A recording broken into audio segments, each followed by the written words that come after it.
Hello, this is my review on 2002 game Spider-Man, based on the 2002 tie-in movie, licensed game it is. I give this a 10 out of 10 because I enjoyed the playability of the game, the combat, it was fun. The linear levels were fun, well designed, put together, I thought. Maguire's voice acting as Spider-Man Peter Parker is bad as it is in the movies, but better dialogue than what he's given in the movies of any of the 3 installments as Spider-Man and Peter Parker. The problem is Maguire's acting is once again on autopilot.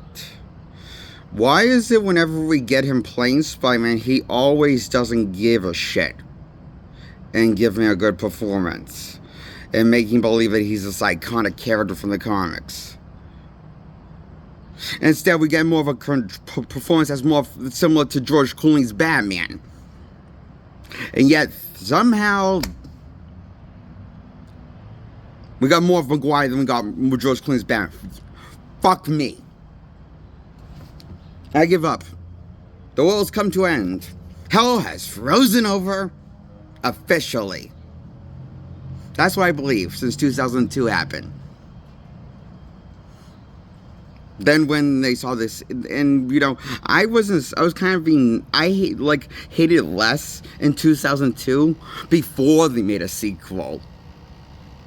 But once they made a sequel, I hated more than ever.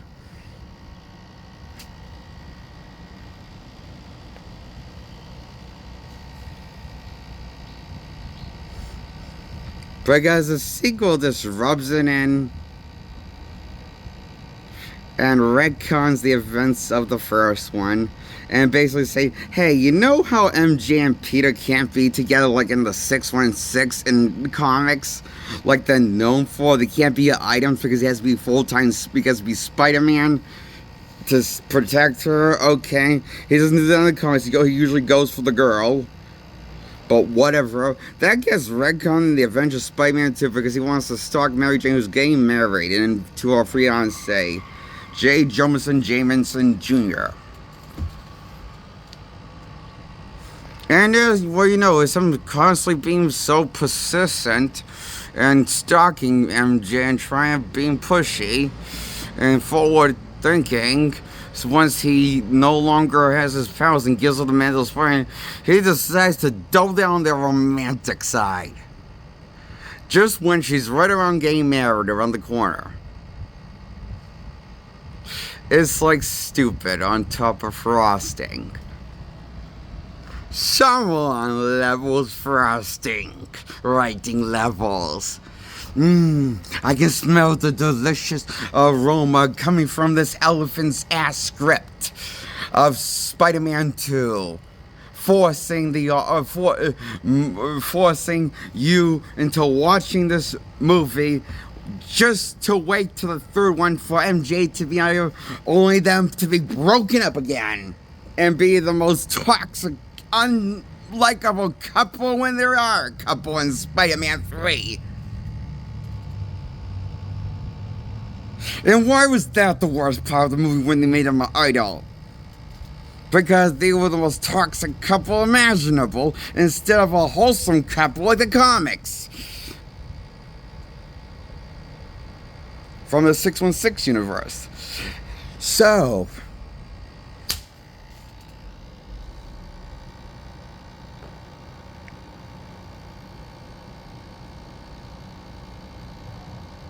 and it's not like we have any news stories with that Spider-Man, beloved character, iconic from the 616 universe. Since one more day, Peter and MJ are non-existent. This is like the non-existent in the Raimi universe, a couple. Isn't that great, you audience? Aren't you happy? You settle for shit and mediocrity shit until you can just destroy the legacy Oh, Spider-Man, you assholes. I think I want to kill somebody for doing this. Making these movies and seeing them popular and loved over time. Or at least the ones from the Raimi Trilogy movies. What does that have to do with the game of Spider-Man 2002 game? Nothing. But his performance is as bad as ever. Of Spider-Man Peter Parker, and it gets worse in the sequel game. His performance gets worse and better in the sequel game. Somehow they gave him more dialogue, but he's fucking up more. He's giving the performance like he's on NyQuil overdose. He sounds perfectly Xanax, like he's about to be comatose and fall asleep. That's just what he sounds like when he's delivering Spider-Man's corpse insults to the villains. He sounds depressed and sleepy. He sounds perfectly Xanax. Like perfectly overdosed on Xanax and NyQuil. Something that'll make him drowsy.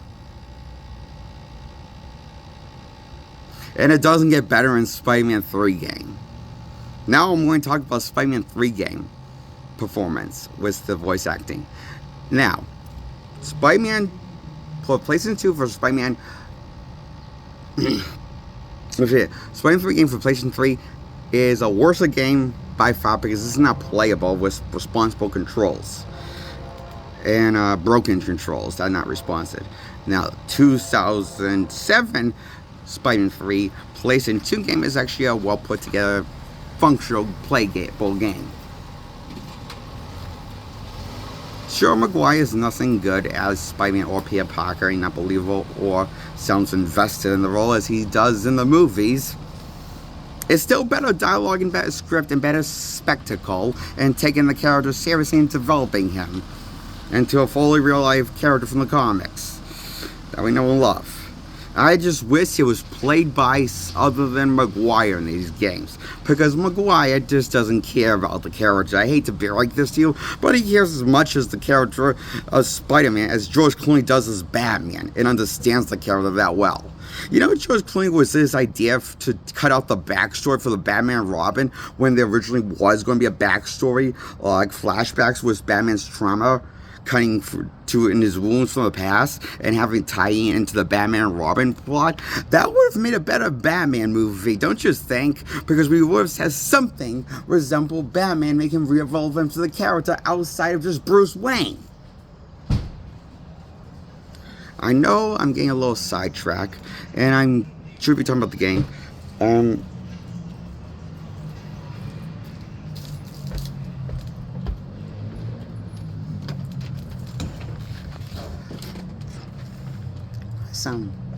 Thank you, Daddy.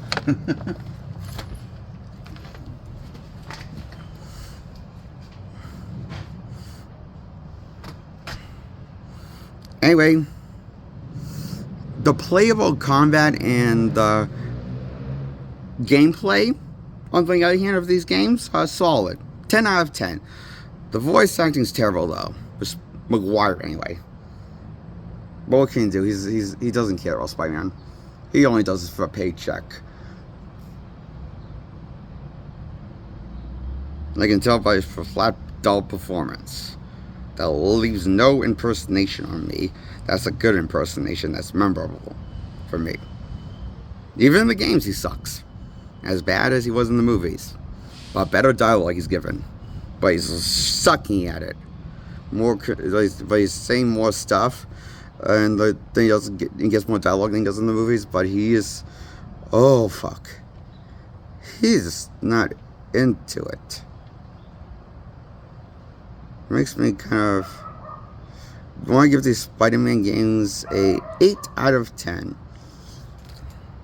Because as a Spider-Man fan, it's really killing the mood this trilogy run of games because of Maguire's flat, unrecognizable performance from being down the mantle on Spider-Man. He just doesn't sound like Spider-Man or Peter Parker. He's not a compelling Spider-Man or reliable Peter Parker, or a funny Spider-Man, or a dorky Peter Parker, or a smart Peter Parker. He's an idiot, actually. And let's talk a bit. When we look for his trilogy, the game trilogy is better than the movie trilogy. It does better writing Spider-Man.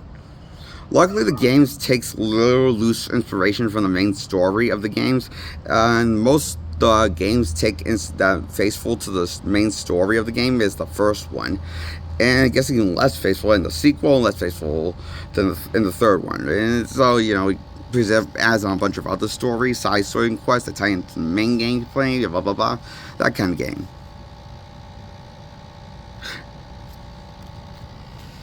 So I give these Spider-Man games an 8 out of 10, and I give the Spider-Man Game Boy a 8 out of 10 because it's fun and all, but I couldn't get past the opening level, and I kind of wish the opening level was more than this Spider-Man delivering pizza, like maybe fighting a bad guy too while delivering pizza. It's kind of lame. The opening level a bit unimaginative, and it's not spectacle a little bit at all, really. It's kind of dumb. Feels like when playing it. You don't feel cool, you feel dumb playing it. Like, at least when you play the console games of the Spider-Man on PlayStation 2, you feel cool playing them.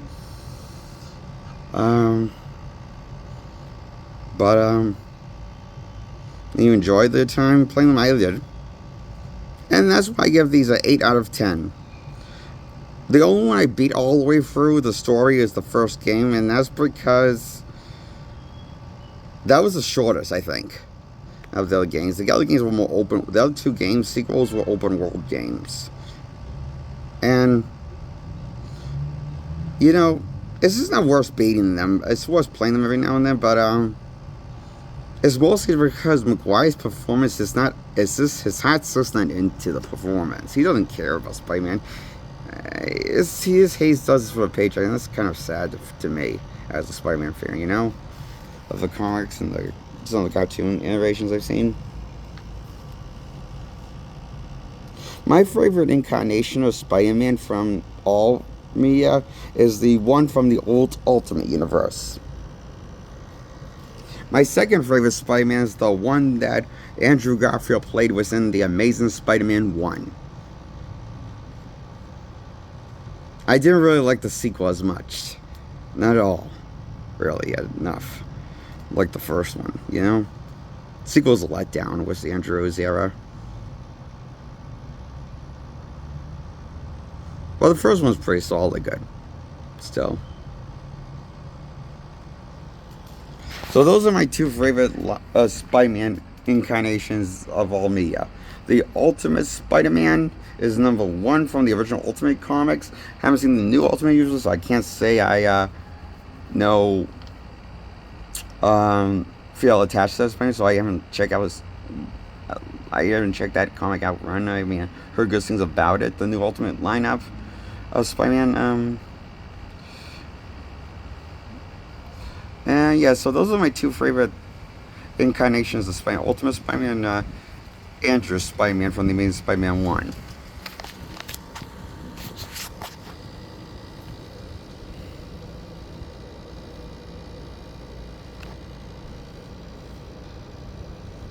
Top 2.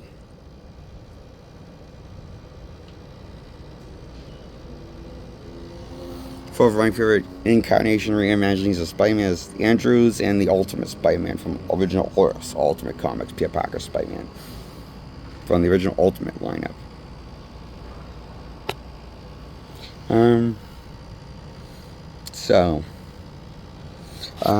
That's why I give these Spider-Man games an 8 out of 10. They're fun, playable games. And they feel like one too. Just don't feel like a Spider-Man game because his acting is just terrible. Maguire's. And So, that's my thoughts on Spider-Man Trilogy.